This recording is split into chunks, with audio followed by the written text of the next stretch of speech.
Chip and Pip had a fun day in the sun. I am Chip. Pip is my friend. He is small. I am big, Chip said. Pip is by the log. Is Pip on the log? Chip asked, inquiring. Chip looks over at Pip, curious if he is on the log. No, he is by the log, Pip clarified. Go get on the log, Pip, Chip encouraged. Pip climbs onto the log, ready for adventure. If Pip is on the log, he can go up, Chip explained. The ant appears under the log, looking curious. Go, Pip, go, Chip cheered. Pip runs on and up on the log.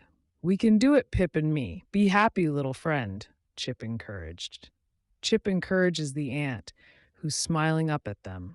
Is it an apple by the log? The ant asked, curious. No, it is an ox by the log, Chip said, surprised. Where is the apple? The ant inquired. The apple is on the tree, Chip informed. Is the apple red? Pip asked, curious. Yes, it is red, Chip confirmed. Is it for me? Pip hoped. No, it is for the ox by the log. You can have the green apple. Chip said kindly. Pip got the green apple, Chip got the yellow apple, and the ant got the apple seed. It was a fun day in the sun. We all, Pip, Chip, ant, and ox, had fun in the sun.